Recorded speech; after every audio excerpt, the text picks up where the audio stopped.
Ash wouldn't let me pack that additional bit of kit in the car, so you're very lucky today.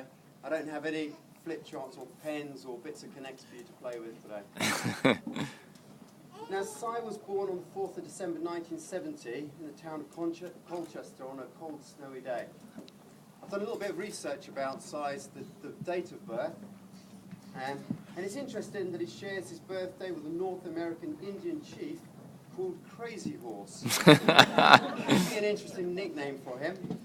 It's also the day that the first Burger King was opened, although in 1954. But apart from that, absolutely nothing interesting on the 4th of December.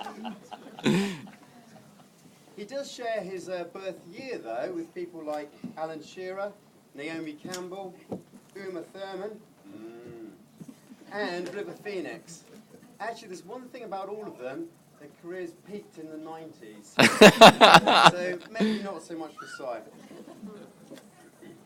Now, Si and his family lived in Henley and Arden in Warwickshire in 1983, and Simon went to the King Edward VI Grammar School in Stratford-on-Avon, which is reputedly the same school that Shakespeare went to, which is a pretty good claim to fame.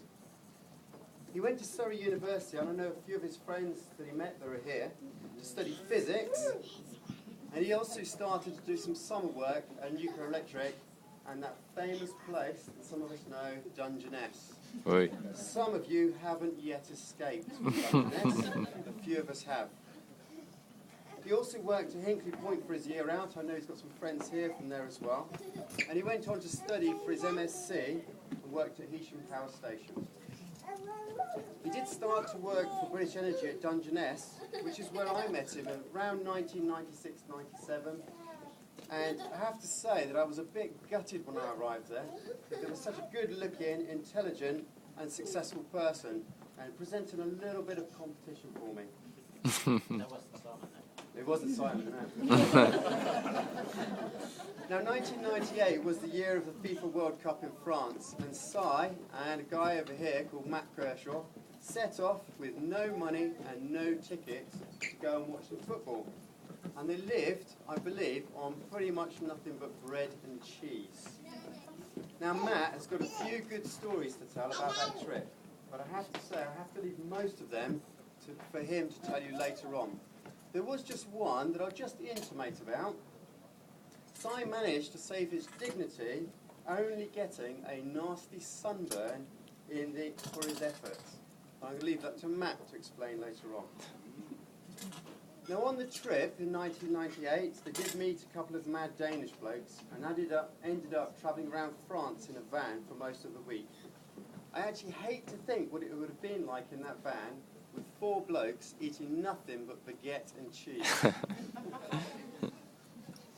Now, when we worked together in Dungeness, there was a small group of us. I know Hannah, Phil, Catherine, Mark, Ian, Spencer, that often went out on Friday night into Folkestone.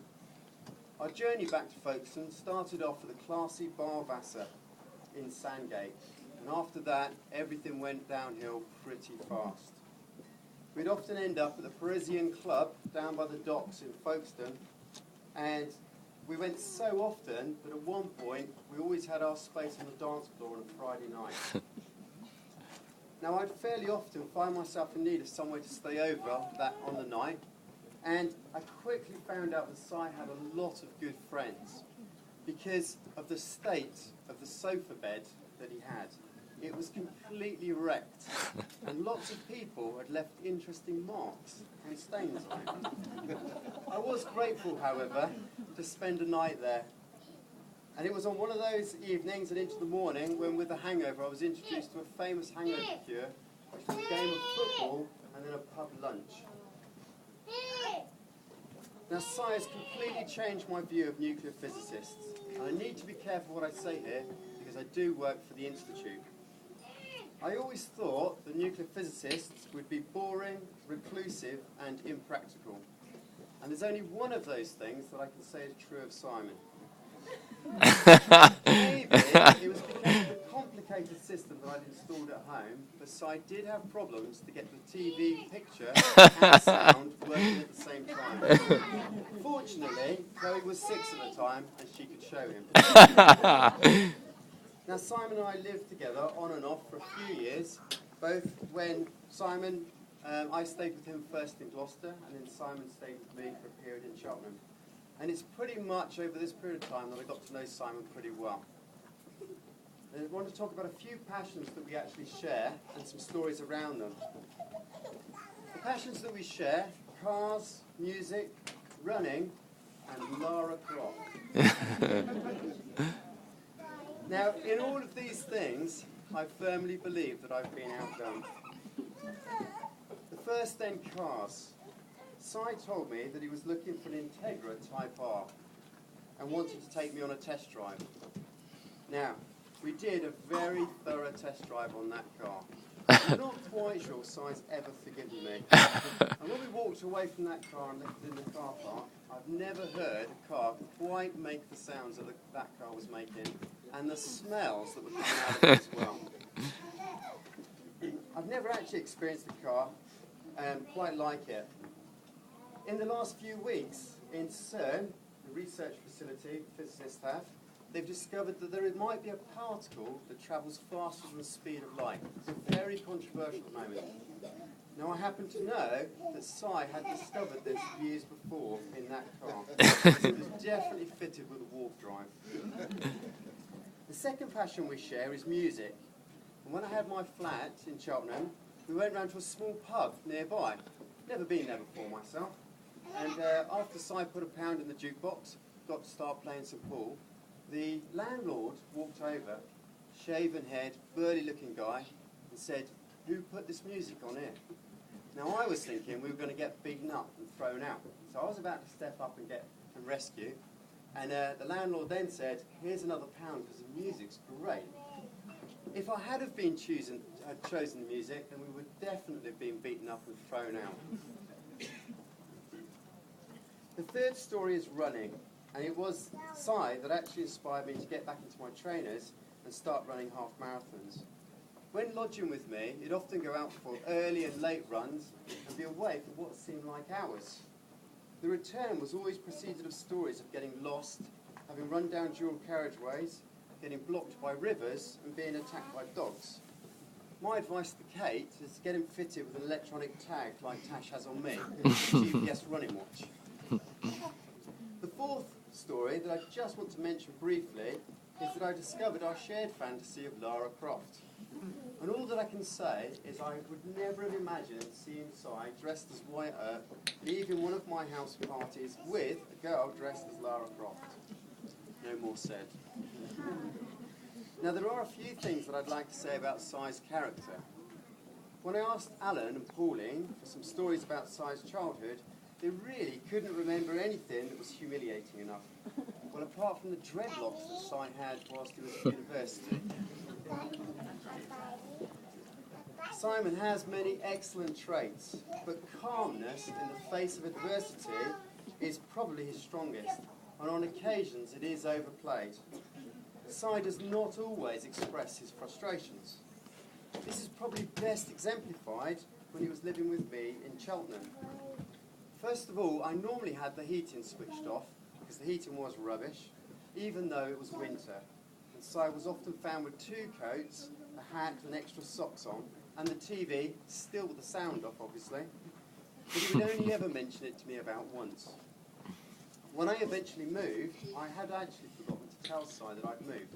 I forgot to tell him when I'd moved and where I'd moved to. And when he tried to get hold of me, my phone was actually completely out of battery. So what did Si do? Si just let himself into the empty and cold flat, not surprisingly cold, and waited to get in contact. When Si eventually did turn up at my new place, he didn't say anything about the fact that I'd completely abandoned him. And he was, I suspect, a little bit thankful that he wasn't going to freeze to death. It's also traditional to just mention the stag do as well. And I have to say, what Si asked for was Goode scrambling. After a little to-ing and froing, and I have to admit I'm pretty rubbish at arranging things like that, we found a small party of ourselves in the Welsh Hills after quite a lot of rain. Now basically, Goode scrambling involves a fast-flowing river, a wetsuit, a life jacket, and throwing yourself in. Now, we climbed waterfalls, through caves, and jumped from heights. I can only say that I spend most of the time in complete fear of my life. And I know that I shouldn't have gone for the ex-military instructors and ticked the extreme box for the booking form. Si, of course, threw himself into it, not showing any fear at all. And all of his friends loyally threw themselves in as well. And after a few bumps and grazes, and getting changed in the car park, we set off back to Bristol. On the stag do, I was looking forward to getting to know some of his other friends really well, but I hadn't intended sharing a double bed. Anyway, Matt, it's good getting to know you. What happens on tour stays on tour, Rob. It turned out to be a great couple of days, and we've got some really great memories. I think one that does stand out is seeing a girl really throwing herself into selling shots. When Si told me about Kate, eventually, I knew that it was a great match. I knew that it was good when he told me that she bought him a kiteboard for his birthday. That's pretty cool. The first time I met Kate and her lovely family, I knew why Simon was so close to her. These two are well matched. Probably the most important thing about them is that they do bring out the best in each other and allow each other to be themselves. I've seen a good change in Si over the last few months, and I know that they will make a brilliant couple. Now, I don't know Kate as well as I hoped it will be the case, but they say that you can tell a lot about somebody by looking at their children. Jack and Lois are two confident, intelligent, thoughtful and energetic young adults. Kate has their absolute confidence and seems to me to have found the almost impossible balance of being parent and friend. So, Simon, I hope I wasn't too embarrassing for you. I'm delighted to be your best man and to be your wedding today. Can I invite everyone to join me in a toast to the bride and groom? May you live as long as you like and have all you like for as long as you live. Simon and Kate.